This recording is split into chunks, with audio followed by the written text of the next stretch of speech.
नमस्कार, मैं कमलेश कबीर आपका एक बार फिर स्वागत करता हूं इस नए एपिसोड में। आज के इस एपिसोड में हम बात करने वाले हैं हरियाणा विधानसभा चुनाव के परिणाम के बाद जिस तरीके से ईवीएम को लगातार कटघरे में खड़ा किया जा रहा है उसके ऊपर, और विश्लेषण करने की कोशिश करेंगे कि आखिर गड़बड़ हुई कहाँ है। तो सबसे पहले मेरे एक दर्शक जो वीडियो देखते हैं, राजीव कौशिक जी, मुझे नहीं पता कौन है, कहाँ से है, लेकिन उनका इस पे जो है वो एक रिक्वेस्ट थी कि मैं इसके ऊपर वीडियो बनाऊं। तो मैं कोशिश कर रहा हूं कि मैं इसके ऊपर जो है वो एक सटीक सा विश्लेषण करूं, क्योंकि कोई भी व्यक्ति, चाहे वो भारतीय जनता पार्टी का फॉलोवर हो या कांग्रेस पार्टी का, पहले हमें ये चीज़ समझना बहुत ज़रूरी है। क्योंकि आपने देखा होगा पत्रकारों की लॉबी जो है वो दो धड़ों में बटी हुई है। एक जो भारतीय जनता पार्टी के प्रशंसक है, क्योंकि हर कोई व्यक्ति जो है वो वोट करता है, तो डेफिनेटली पत्रकार भी वोट करते होंगे, और पत्रकार अगर वोट करते हैं तो वो किसी पार्टी को ही करते होंगे, और अगर जिस पार्टी को वो वोट करते हैं तो मान के चलिए कि वो उस पार्टी से कहीं ना कहीं जुड़े हुए हैं या उसके आइडियोलॉजी से प्रभावित है। तो दोनों तरीके के पत्रकार है। एक वो खेमा भी है जो 2014 से पहले, आपको पता होगा, प्रधानमंत्री के हवाई जहाज में विदेशों की यात्रा करते थे, और विदेशों की यात्रा करने के बाद में सरकारी खर्चे पर होटलों पे रुकते थे, घूमते थे। और 2014 के बाद में जब से नरेंद्र मोदी आए हैं तो अब उनकी स्थिति ये होगी कि उनको जो है वो फुटेज भी दूरदर्शन से लेने पड़ते हैं। तो उनका दर्द मुझे कुछ बयां करने की ज़रूरत नहीं है, आप लोग खुद समझ पा रहे होंगे कि वो लॉबी कौन सी है।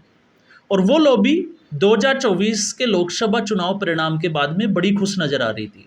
तो आपने देखा होगा उस लॉबी ने राहुल गांधी को एक जननायक के रूप में पेश करने की भरपूर कोशिश की। एक खास विशेष समुदाय को वो प्रभावित करते हैं, क्योंकि उनके ज़्यादातर व्यूवर्स जो है वो उसी समाज से आते हैं। तो ऐसा एक नैरेटिव तैयार किया गया, और उनको लग रहा था कि हरियाणा विधानसभा चुनाव अगर कांग्रेस पार्टी जीत जाती है तो किसानों के रास्ते खुल जाएंगे, दिल्ली को घेर लिया जाएगा, और देश और दुनिया में नरेंद्र मोदी को बदनाम किया जाएगा। और उनकी उम्मीद ये भी थी कि हो सकता है जिस तरीके से बांग्लादेश में तख्ता पलट हुआ, शायद भारत में भी उस तरीके का प्रयास किया जाए, और ये किसी से जो है वो अछूता नहीं है।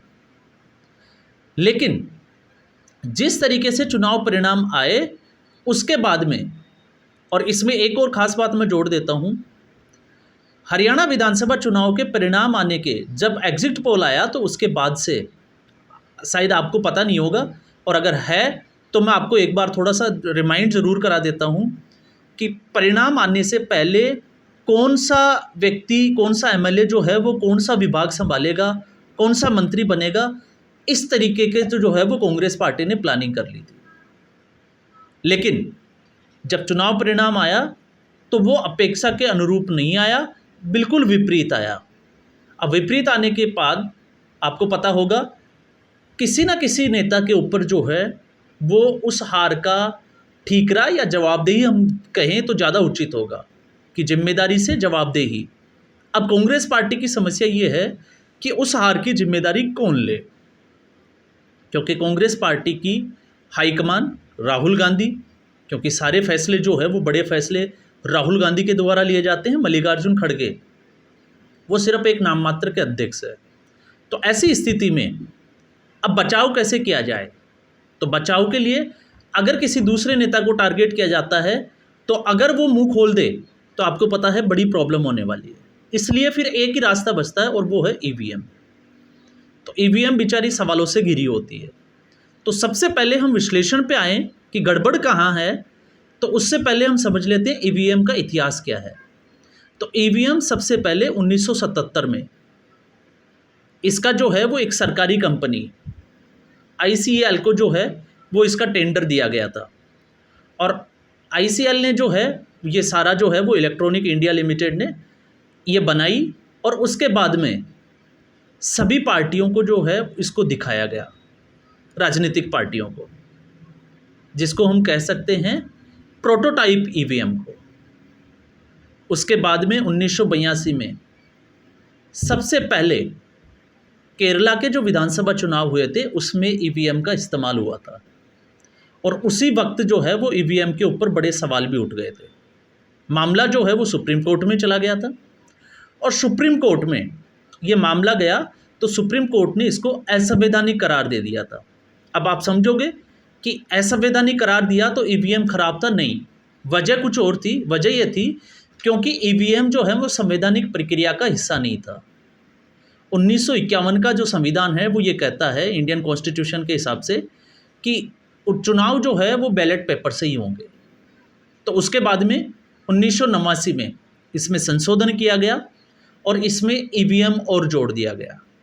और उसके बाद में 98-99 के बाद में, क्योंकि 99 में जिन राज्यों में विधानसभा के चुनाव हुए, राजस्थान भी उनमें शामिल था, वहाँ पे मध्य प्रदेश, उनमें इसका इस्तेमाल किया गया। और 2004 के बाद में तो आपने देखा होगा, जब यूपीए 1 की सरकार जो बनी थी वो ईवीएम के भरोसे ही बनी थी। मतलब हम कह सकते हैं कि सभी 543 सीटों के ऊपर पहली बार ईवीएम का इस्तेमाल किया गया था। और फिर उसके बाद में 2009 में जब दोबारा लोकसभा के चुनाव हुए तो यूपीए की सरकार बनी थी, कांग्रेस पार्टी की, और वो भी ईवीएम से ही चुनाव हुए थे, उसी वक्त बनी थी।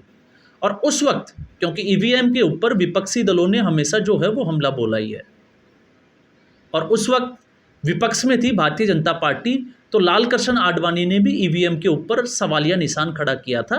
तो इसलिए मैं कह रहा हूं कि विपक्ष की हार का बड़ा कारण जो है वो ठीक रहा, ईवीएम के ऊपर ही फोड़ा जाता है और उससे कोई पार्टी जो है वो बचती नहीं है। और आपको पता होगा जीएल नरसिम्हा राव ने तो ईवीएम के ऊपर जो है वो एक पूरी किताब ही लिख दी थी, और उसको लेके चुनाव आयोग ने 2010 में ऑल पार्टी एक मीटिंग बुलाई थी, और उस पार्टी की जो मीटिंग थी उसका नेतृत्व किया था चंद्रबाबू नायडू ने। चुनाव आयोग ने ऑल पार्टी मीटिंग में जो बातें रखी वो ये थी कि ईवीएम के ऊपर दोष जो है वो किस तरीके से, तो अगर दोष देते हैं तो उसको साबित करके दिखाएं। तो सब नेता जो है वो पीछे हट गए। अब आप सोचोगे कि नेता पीछे कैसे हट गए, तो आपको पता होगा किस तरह के नेता होते हैं, क्योंकि अब तो फिर भी जो है वो पढ़े लिखे आ रहे हैं। और ऐसी बात नहीं है, उस वक्त भी पढ़े लिखे थे, लेकिन कुछ ऐसे नेता जरूर होते हैं जिनको ज़्यादा ज्ञान नहीं होता। तो उस वक्त आईटी सेक्टर में अगर आप देखोगे तो चंद्रबाबू नायडू का जो है वो नाम चलता था। और चंद्रबाबू नायडू ने, क्योंकि उन्होंने साफ तौर से उस वक्त भी कहा था कि उनको जो है वो ईवीएम के ऊपर कोई संदेह नहीं है, सिर्फ और संदेह किस बात पे नहीं है कि ईवीएम के जरिए कोई वोटिंग को जो है वो मैनिपुलेट कर सकता है। तो संदेह किस बात का है, तो संदेह है ट्रांसपेरेंसी का। तो उसके बाद में जो है वो पेपर ऑडिट कराया गया, और पेपर ऑडिट में ये साबित हो गया कि ईवीएम जो है वो सही काम करती है, इसमें कोई छेड़छाड़ नहीं हो सकती। उसके बाद में आपको कहानी पता होगी, 2017 में एक बार फिर जो है ये मामला सुप्रीम कोर्ट के दरवाजे तक चला गया, और फिर उसके बाद में चुनाव आयोग ने पार्टियों को बुलाया कि वो साबित करें, लेकिन उसमें सिर्फ और सिर्फ सीपीआईएम, आपको पता होगा, और इसके अलावा एक पार्टी और थी सीपीआईएम के अलावा, उस पार्टी ने ही जो है वो सिर्फ इसके जाने का साहस किया था। किसी पार्टी की हिम्मत नहीं हुई कि उस मीटिंग में चले जाएं चुनाव आयोग के।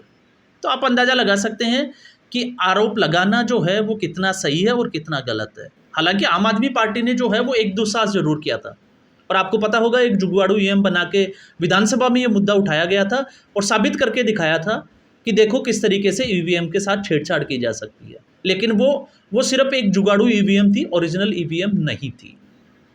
तो ठीक उसी तरीके से अब हरियाणा विधानसभा के चुनाव की हम बात करें तो हरियाणा विधानसभा चुनाव में भी एक बार फिर ईवीएम को कटघरे में खड़ा कर दिया।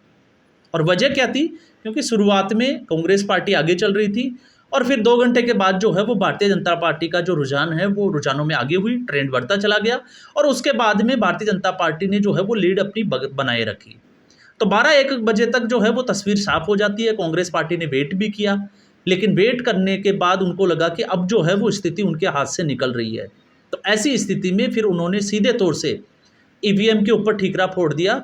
लेकिन जब सबूत देने की बारी आई तो उन्होंने बोला कि सबूत जो है वो आज नहीं दिए जाएंगे, और कांग्रेस के प्रवक्ता से जब पूछे गए कि क्या सबूत है तो उन्होंने बोला कि वो बड़े नेताओं के पास है, 2 दिन बाद जो है वो चुनाव आयोग को दिए जाएंगे।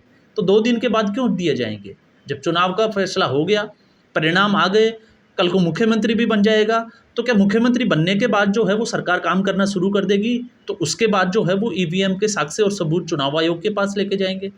तो चुनाव आयोग ने उसको सिरे से खारिज कर दिया। कुछ जो है वो जगह से शिकायतें थी कि बैटरी जो है वो 99% चार्ज थी, कुछ जगह पे और तरीके की भी शिकायतें। तो जहाँ पे शिकायतों की बात आती है तो ईवीएम जो है पर्टिकुलर पार्टी के जो प्रतिनिधि जो होते हैं, जो भी वॉलंटियर जो वहाँ पे अपॉइंट किए जाते हैं, उनकी प्रेजेंस में जो है उनको खोला जाता है, उनकी प्रेजेंस में ही जो है वो उनको बंद किया जाता है, उनके बाकायदा सीरियल नंबर लिए जाते हैं। तो तमाम तरह की फॉर्मेलिटीज़ पूरी होने के बाद में ऐसा कुछ किया जाता है। लेकिन बड़ी समस्या क्या है? बड़ी समस्या ये है कि एग्जिट पोल में कांग्रेस पार्टी जो है वो बड़ी सीटों के साथ जीत रही थी। तो कांग्रेस पार्टी की हार हुई, अब वो हार को पचाएं कैसे? तो आप सोच के देखिए। अब हम आते हैं सोचने से पहले हम आते हैं एक बड़े मुद्दे की बात पे, जिसको समझना बहुत ज़रूरी है कि गड़बड़ कहाँ है। तो गड़बड़ है कांग्रेस पार्टी में। ये गड़बड़ ईवीएम की नहीं, ये गड़बड़ है कांग्रेस पार्टी में। और कांग्रेस पार्टी पता नहीं क्यों इस चीज़ को समझना नहीं चाहती। इसका तो कांग्रेस पार्टी जो है वो आंसर दे सकती है, वो ही बता सकती है। लेकिन गड़बड़ कहाँ है? गड़बड़ आप समझिए कि उसी दिन चुनावों का परिणाम आता है जम्मू कश्मीर का। तो जम्मू कश्मीर में इंडी गठबंधन की जीत होती है, वो सरकार बना रही है। तो फिर वहाँ पे ईवीएम जो है वो सही कैसे हुई? और अब हम समझते हैं कि भारतीय जनता पार्टी ऐसा कुछ कर रही है जिस तरीके का जो है वो सोशल मीडिया पे ट्रेंड कराया जा रहा है। तो आप समझ के देखिए कि इस वक्त भारतीय जनता पार्टी को पूरे देश और दुनिया में ये साबित करने की ज़रूरत थी कि जम्मू कश्मीर में 370 हटाना भारतीय जनता पार्टी का सही फैसला था। इसलिए जम्मू कश्मीर की जनता ने जो है वो विकास के मॉडल को अपनाया और उसी को वोट दिया। तो वहाँ पे तो जो है वो जम्मू कश्मीर की जनता ने, जम्मू को छोड़ दें तो कश्मीर की जो कश्मीर घाटी की जो जनता है उसने भारतीय जनता पार्टी को वोट देना मुनासिब नहीं समझा। ना उन्होंने विकास का मॉडल को अपनाया, जबकि चुनाव परिणाम भी जो है वो शांतिपूर्ण। तो अगर भारतीय जनता पार्टी को ईवीएम हैक करनी भी थी, मान लीजिए गड़बड़ करनी थी, तो वो हरियाणा के साथ साथ, क्योंकि हरियाणा में तो 10 साल की सरकार रह चुकी थी, तो वो जम्मू कश्मीर के चुनाव में ऐसा क्यों नहीं कर पाई? जबकि 2019 की जो सरकार थी लोकसभा चुनावों की, आपने देखा होगा वो धारा 370 हटने के बाद में जिस तरीके से भारतीय जनता पार्टी की सीटें बढ़ी थी, तो फिर भारतीय जनता पार्टी इस बार भी तो ऐसा कर सकती थी। तो यहाँ से जो है वो कुछ चीज़ें सोचने की ज़रूरत होती है। तो फिर गड़बड़ कहाँ थी? अगर हम उसका पता करें तो गड़बड़ है लोकसभा के चुनाव की। अगर हम बात करें तो लोकसभा चुनाव में exit poll Bharatiya Janata party को जो है वो बड़ी लीड दिखा रहे थे कि भारतीय जनता पार्टी पूरी जो मेजोरिटी है, और हो सकता है 350 से 400 सीटों के आसपास एनडीए चला जाए। और उस वक्त भारतीय जनता पार्टी की सीटें मिली 240। तब एग्जिट पोल भी बिल्कुल जो है वो सही थे, मीडिया के ऊपर कोई दोष नहीं दिया गया। लेकिन आप समझ के देखिए, अगर भारतीय जनता पार्टी ऐसा कुछ कर सकती थी तो भारतीय जनता पार्टी इतना बड़ा रिस्क क्यों लेती नरेंद्र मोदी की उसमें सरकार में, सत्ता में, कि 240 सीटें मिले। कल को अगर चंद्रबाबू नायडू या बिहार में नीतीश कुमार की सीटें नहीं आती तो फिर भारतीय जनता पार्टी कहाँ जाती? आप सोच के देखिए, उसकी सरकार चली जाती। तो फिर उसका फ़ायदा क्या हुआ गड़बड़ी का, जब से केंद्र में सरकार ही चली गई? तो यहाँ पे लोकसभा में जो है वो ईवीएम ठीक हो जाती है। इसके अलावा भी मैं बात करता हूँ, जब ये कहते हैं कि प्रशासन का दुरुपयोग किया जाता है और उसके बाद में ईवीएम में गड़बड़ी की जा सकती है, तो राजस्थान में अशोक गहलोत की सरकार थी और अशोक गहलोत को तो जादूगर कहते हैं। तो जादूगर की जादूगरी वहाँ फैल कैसे हो गई? प्रशासन तो पूरा उनकी कांग्रेस पार्टी के हाथ में था। स्ट्रॉन्ग रूम तक जो है पुलिस प्रशासन, जहाँ पोलिंग बूथ होते हैं वहाँ पे पुलिस प्रशासन होता है, स्ट्रॉन्ग रूम में सिक्योरिटी होती है। और जो अशोक गहलोत, सचिन पायलट जब बगावत पे उतर आते हैं, मानेसर चले जाते हैं, तो अपने नेताओं के, एमएलए के जो है वो फ़ोन टैप करा सकते हैं, तो फिर वो इतना काम नहीं कर सकते थे, ईवीएम को बचा नहीं सकते थे। तो ऐसा जो है वो हम सोचें तो ये बिल्कुल जो है वो थोड़ा सा मूर्खतापूर्ण होता है। हालांकि टेक्निकल पार्ट है ईवीएम का, उसमें हम कुछ नहीं कर सकते क्योंकि हम आईटी के एक्सपर्ट नहीं हैं, पर हम एक अनुमान लगा सकते हैं। इसके अलावा भी मैं और सारी बातें जो है वो पहले भी कर चुका हूँ हरियाणा के चुनाव के आकलन को लेके, कि हरियाणा में एक्चुअल में हुआ क्या था। एक्चुअल में हरियाणा में जो हुआ वो हुआ था, आपने देखा, एक अशोक वानखेड़े जो कांग्रेस का पक्का चाटुकार पत्रकार और लगातार जो है वो विश्लेषण करता है, आपने देखा वो महाराष्ट्र के चुनाव में कूद पड़ा है। 4PM वालों का देख लीजिए, उल्टा चश्मा देख लीजिए, पुण्य प्रसून वाजपेयी देख लीजिए, इसके अलावा आप अजीत अंजुम को देख लीजिए, रवीश कुमार, अभिसार शर्मा, इनका किस तरीके से विलाप निकल रहा है। और जब ये कहते हैं, और सीधे तौर पे उन्होंने कहा है केसी वेणुगोपाल के ऊपर आरोप लगाए हैं, और एक नहीं, मैंने एक वीडियो में बात की थी और मैंने उस वीडियो में बल्लभगढ़ की सीट का जो है वो जिक्र भी किया था। तो आप सोच के देखिए, अशोक वानखेड़े ने तो जो है वो 5-5 महिला मित्रों की बात की है। तो अगर इस तरीके से टिकट वितरण होगा, और सीधे तौर से उन्होंने कहा कि सैकड़ों बार जो है वो उनके घर पे देखी गई है, जबकि वो पार्टी के जो है वो कार्यकर्ता के तौर पे उसने काम ही नहीं किया। तो आप फिर शारदा राठौड़ को जो है वो टिकट कैसे काट दिया? और शारदा राठौड़ ने भी तो यही कहा कि चमड़ी और दमड़ी के भरोसे जो है वो टिकट दिए जा रहे हैं। तो अगर इस तरीके से टिकट दिए जाएंगे तो आप जीत की उम्मीद किससे करोगे? दूसरा, आप समझ सकते हो रणदीप सुरजेवाला गांधी परिवार की उसी चौकड़ी का हिस्सा है जिसकी हम लगातार बात करते हैं। मध्य प्रदेश के चुनाव के प्रभारी बनाए गए और मध्य प्रदेश के चुनाव में एंटी इनकम्बेंसी का एक माहौल बनाया गया शिवराज सिंह चौहान के खिलाफ और कांग्रेस पार्टी जीतेगी। क्या असर हुआ कांग्रेस पार्टी का? और प्रभारी जो है वो अपनी माताजी के साथ हरिद्वार से जो है वो फोटो डाल रहे हैं। कभी आपने भारतीय जनता पार्टी के किसी भी बड़े नेता को इस तरह करते हुए देखा हो? क्योंकि वो ग्राउंड पे ले जाकर काम करते हैं। बस ये जो है ये फर्क जो है वो भारतीय जनता पार्टी और कांग्रेस पार्टी में है। भारतीय जनता पार्टी ने लोकसभा चुनाव के परिणाम पे कोई भी जो है वो ईवीएम के ऊपर अंगुली नहीं उठाई। तो ऐसी स्थिति में आप अंदाजा लगा सकते हैं कि उस पार्टी का होगा क्या। रणदीप सुरजेवाला मुख्यमंत्री पद की जो है वो महत्वाकांक्षा, लेकिन भूपेंद्र सिंह हुड्डा जो है वो पूरी राजनीति हरियाणा की होल्ड किए हुए बैठे हैं। अब उनका पंगा ये है कि भूपेंद्र सिंह हुड्डा को जो साइड में कैसे किया जाए ताकि हरियाणा की जो राजनीतिक जो पावर है कांग्रेस पार्टी की, उसका सेंटर जो है वो रणदीप सुरजेवाला के पास आ जाए, और वो सोनिया गांधी के पक्के जो इसको कहें कि चाटुकार। तो ऐसी स्थिति में अब आप सोच के देखिए कि उस पार्टी का होगा क्या। कुमारी सैलजा किस तरीके से उनको जो है वो चुनाव के बीच में टारगेट किया गया, और हमने बात भी की उस वीडियो के ऊपर। तो एक नहीं, यहाँ गड़बड़ ईवीएम में नहीं है, यहाँ गड़बड़ है राहुल गांधी के दिमाग में, और इसी बात को जो है वो कांग्रेस पार्टी को समझना होगा। नहीं समझेगी तो इसी तरीके के जो है वो चुनाव परिणाम सामने आते रहेंगे। और जब मैं कहता हूँ राहुल गांधी के, तो ये सारा जो खेल प्रपंच जो होता है ये सिर्फ और सिर्फ राहुल गांधी को बचाने के लिए होता है। और राहुल गांधी को क्यों? क्योंकि भूपेंद्र सिंह हुड्डा को सारी जो छूट दी गई वो राहुल गांधी के द्वारा दी गई थी। और इसीलिए आपने देखा रणदीप सुरजेवाला ने सीधे तौर से अजय माकन, केसी वेणुगोपाल और साथ में मल्लिकार्जुन खड़गे, उनके ऊपर उंगली उठा दी और उनसे जो है वो इस्तीफा मांग लिया। खुद जो है वो बलि का बकरा बनने के लिए तैयार है, लेकिन पहले शर्त यह है कि इन तीनों को जो है वो बकरा बनाया जाए। आपके इसके अलावा अगर हम देखें प्रियंका चतुर्वेदी, आप सोच के देखिए कि प्रियंका चतुर्वेदी चालाक, चुस्त जिसको हम कहें, और किस तरीके की जो है वो प्रखर प्रवक्ता थी कांग्रेस पार्टी की, क्यों छोड़ के चली गई, और किस तरीके के आरोप जो है वो कांग्रेस पार्टी के नेता पे लगाए, लेकिन उसका जिक्र जो है वो कोई नहीं करेगा। राधिका खेड़ा, जिस तरीके से उन्होंने कहा कि उनको जो है वो कमरे में बंद कर दिया गया पार्टी ऑफिस में, 2 लोगों ने उनको घेर लिया, किस तरीके से उनसे बातचीत की गई। तो एक नहीं, यहाँ पे कारण जो है वो बहुत सारे बनते हैं। तो ये जो है वो कांग्रेस पार्टी की ईवीएम, यहाँ पे कांग्रेस पार्टी की गड़बड़ है। फिर हम आते हैं मीडिया सेल। मीडिया सेल इस वक्त जो है वो सुप्रिया श्रीनेत के हाथों में है, और सुप्रिया श्रीनेत खुद एक पत्रकार थी, और आजकल देखा होगा उनके लैंग्वेज, क्योंकि जनता के सामने जो है वो आपके वर्ड जाते हैं, आप किस तरीके से बात करते हैं। और सुप्रिया श्रीनेत आपने डिबेट्स वगैरह देखी होगी, और डिबेट्स वगैरह में वो किस तरीके की बात करती है और उससे क्या मैसेज आता है। अब ये तो जो है वो उनकी पार्टी ही बता सकती है कि सुप्रिया श्रीनेत के बजाय जो है वो दूसरे प्रवक्ताओं को क्यों नहीं भेजती। हालांकि अभी प्रवक्ता जो है वो डिफेंड नहीं कर पा रहे, हरियाणा की हार को जो है वो पचा नहीं पा रहे। सुरेंद्र राजपूत हो, अभय दुबे हो, आलोक शर्मा हो, सबकी हालत एक ही जैसी है। सब लोग टीवी डिबेट्स में सवाल पूछो चिल्लाने लग जाएंगे, या फिर सीधे तौर से जो है वो मीडिया के ऊपर आरोप लगा देंगे। तो ये जो कुछ कारण हैं वो समझने पड़ेंगे। इसके अलावा मैं बात करता हूँ आपको, ईवीएम के ऊपर अगर कोई संदेह करता है, शक करता है, तो आप एक चीज़ देखिए, दिल्ली भारत की राजधानी, तो भारतीय जनता पार्टी जो है वो आम आदमी पार्टी से हार क्यों जाती है? लोकसभा चुनाव जीत जाती है और विधानसभा चुनाव क्यों हार जाती है?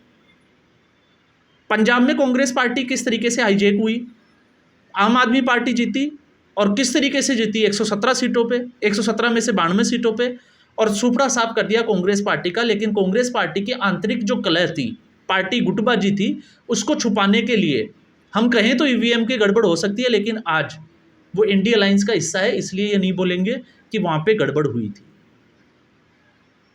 तो गड़बड़ ईवीएम की शुरू हुई 2004 में, और 2004 में शुरू कैसे हुई, क्योंकि सोनिया गांधी का पुत्र मोह था राहुल गांधी को प्रधानमंत्री बनाना। और ऐसी स्थिति में यूपीए 1 की सरकार में जिस तरीके से प्रणब मुखर्जी कांग्रेस पार्टी के गद्दावर नेता, और उनको जो है वो साइड कैसे किया जाए, क्योंकि जब भी अगर सांसदों की मीटिंग होती तो आपने देखा होगा उस वक्त एक ही लीडर जो है वो कांग्रेस पार्टी में जो है वो जिसको कहें कि सर्वश्रेष्ठ या सर्वोच्च लीडर की हम उसको उनको उपाधि दे सकते हैं, प्रणब मुखर्जी।